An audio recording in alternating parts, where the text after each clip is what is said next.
Hello, আসসালামু আলাইকুম। সকলকে স্বাগতম সহজ পাঠ বাই মাহফুজাতে। আজকের ক্লাসটিতে আমরা আলোচনা করব এডিআর তথা অল্টারনেটিভ ডিসপিউট রেজুলেশন, যার অর্থ আসে বিরোধ নিষ্পত্তির বিকল্প ব্যবস্থা। এই বিষয়টি নিয়েই মূলত আজকে আমরা ক্লাসটি শেষ করব।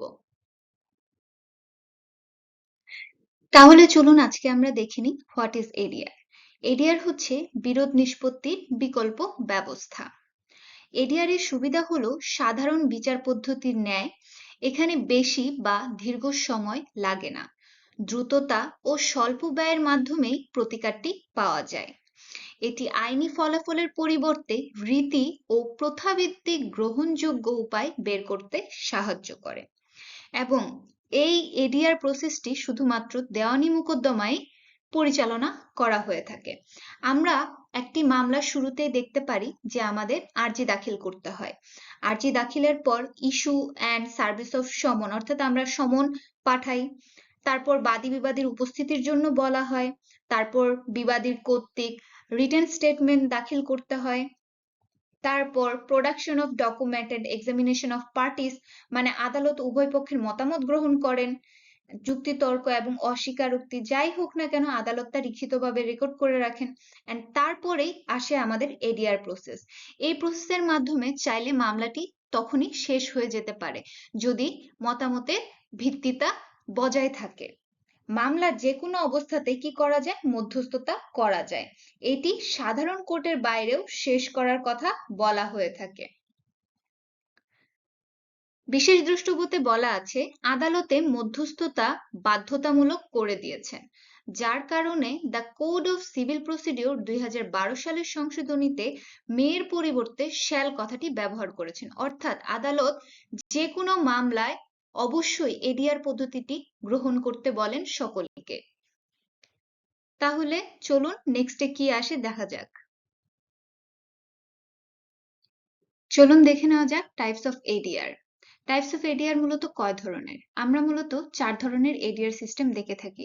তার মধ্যে মিডিয়েশন এবং আরবিট্রেশন বেস্ট।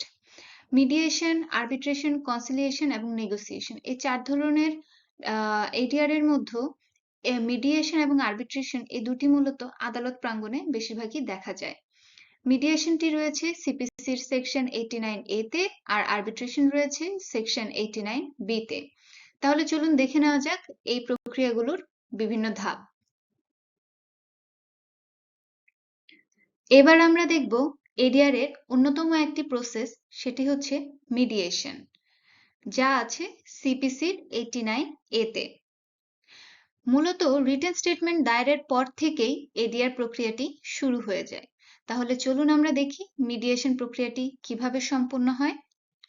প্রথমে আমরা বলে নিই, দুই পক্ষের মধ্যে যিনি মধ্যস্থতা করেন তাকেই মূলত আমরা মিডিয়েটর বা মধ্যস্থতাকারী হিসেবে জেনে থাকি।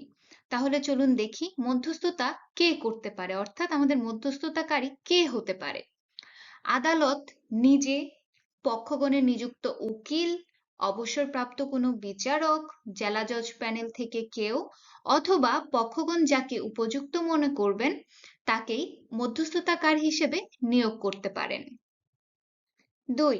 মধ্যস্থতা কারা করতে পারবে না?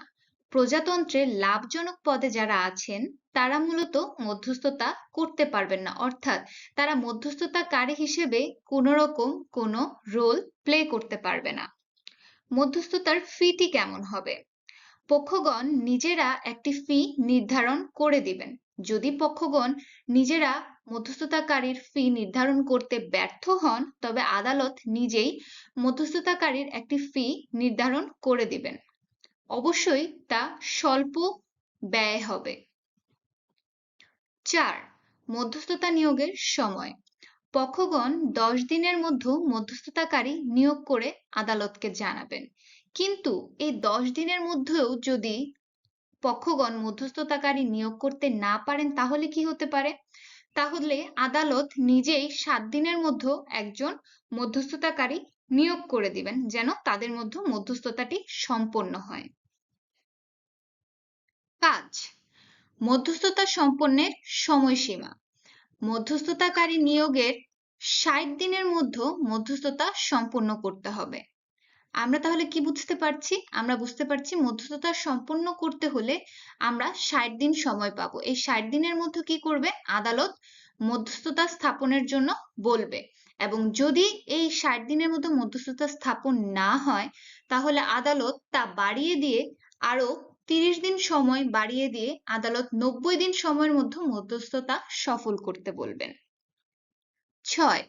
মধ্যস্থতা সম্পন্নের সময়সীমা।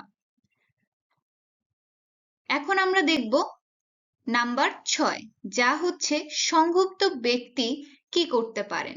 সংক্ষুব্ধ ব্যক্তি যদি থেকে থাকেন তিনি অবশ্যই আপিল অথবা রিভিশন কোনোটিই করতে পারবেন না, কারণ এডিআর প্রসেসটি একটি ডিক্রিযোগ্য আদেশ, এটি কোনো আপিল বা রিভিশন করা যায় না।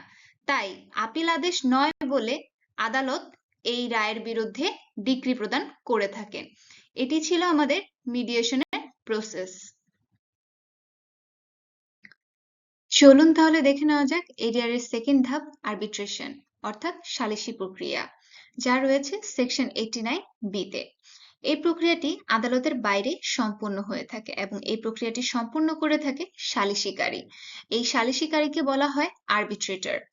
এই প্রক্রিয়া গ্রহণকারী পক্ষগণ নোটিশের মাধ্যমে আদালতকে জানাবেন যে তারা সালিসি করতে চান। এর ফলে আদালত আদেশ করবেন যে তারা যে মামলাটি আদালতে করেছেন সে মামলাটি যেন তারা তুলে নেন এবং তারা মামলাটি যেন বাহিরে সলভ করে নেন। এই প্রক্রিয়াটি একটি ব্যক্তিগত প্রক্রিয়া। এই সালিসি প্রক্রিয়ার বিরুদ্ধে আপিল করা যায় না, কারণ এটি আদালতে হয় না, সালিসি প্রক্রিয়াটি বাহিরে হয়ে থাকে। এই প্রক্রিয়ার মতামত আইনের উপর নির্ভর করে না। এই প্রক্রিয়া সম্পূর্ণ না হলে নতুন করে মামলা দায়ের করা যায়, অর্থাৎ মামলাটি যদি সম্পূর্ণ না হয়, কোনো রকম ব্যাঘাত ঘটে থাকে, তখন ফ্রেশ সুট দায়েরের মাধ্যমে মামলাটি পুনরায় করা যাবে। এর মাধ্যমে কোনো এক পক্ষ অ্যাওয়ার্ড পেয়ে থাকেন এবং আরবিট্রেটর চাইলে এই প্রক্রিয়ার মাধ্যমে পক্ষদ্বয়গণের মধ্য থেকে সাক্ষীও গ্রহণ করতে পারেন এবং এই প্রক্রিয়াটি সম্পূর্ণ করতে পারেন। চলুন তাহলে দেখে নেওয়া যাক কনসিলিয়েশনের ধাপটি।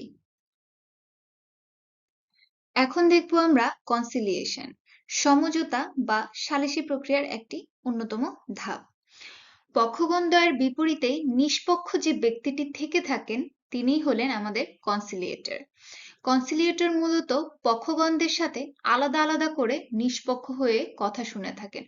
পক্ষগণের সাথে একত্রে তিনি কখনো কথা বলেন না। তিনি আজকে এই পক্ষ নয়তো কালকে অন্য পক্ষের সাথে এভাবে পক্ষগণকে বিপরীত দিকে রেখে তিনি কথাগুলো নিষ্পক্ষ হয়ে শুনে থাকেন। কনসিলিয়েটর পক্ষগণকে কোনো প্রকার মতামত প্রদান করেন না। কনসিলিয়েটর পক্ষগণদের সাক্ষীও গ্রহণ করতে পারেন না। এটি কনসিলিয়েটরের বিপক্ষী কাজ, অর্থাৎ তিনি যা শুধু পক্ষগণদের নিষ্পক্ষ হয়ে কথাই শুনতে পারবেন, তিনি পক্ষগণকে কোনো প্রকার অ্যাওয়ার্ড দিতে সক্ষম নন। এখন আমরা দেখব আলোচনা সাপেক্ষে কিভাবে এডিআর প্রসেস হয়ে থাকে, অর্থাৎ নেগোসিয়েশন। এর মাধ্যমে আলোচনাটি মৌখিকও হতে পারে আবার লিখিতও হতে পারে, অর্থাৎ নেগোসিয়েশন যখন করা হবে তখন পক্ষদ্বয় এটিকে মৌখিক আকারেও করতে পারেন অথবা লিখিত আকারেও করতে পারেন। এটি একটি প্রাচীনতম পন্থা। এই প্রক্রিয়ায় উভয় পক্ষই পারস্পরিক সমঝোতায় আসে। তারা উভয় পক্ষের মধ্যে বাকবিতণ্ডের মাধ্যমে এই প্রক্রিয়াটি সম্পন্ন করে থাকেন এবং এই প্রক্রিয়ায় কোনো তৃতীয় পক্ষ থাকে না। আজকের এই ক্লাসটি এ পর্যন্তই। আমরা এডিআর এর কয়েকটি ধাপ দেখলাম। এই ধাপগুলো অবশ্যই ভালো করে পড়তে হবে, কারণ এডিআর আমাদের যথেষ্ট পরিমাণ গুরুত্বতা রাখে। এডিআরটি আমাদের লিখিত পরীক্ষায় অনেক কাজে আসে। তো আমরা ভালো করে এডিআরটি পড়বো এবং এর মধ্যে যে এমসিকিউ গুলো আছে অবশ্যই আমরা সেগুলো দেখে নিব, যে যার জন্য আমাদের পরবর্তীতে ভুক্তভোগী যেন না হতে হয়। ধন্যবাদ সকলকে ধৈর্য ধরে ভিডিওটি দেখার জন্য। সহজ পাঠ বাই মাহফুজাতে। আশা করি আপনাদের ভিডিওটি ভালো লেগেছে। ভিডিওটি ভালো লাগলে অবশ্যই লাইক, শেয়ার এন্ড সাবস্ক্রাইব করে দিবেন, ভুলবেন না কিন্তু।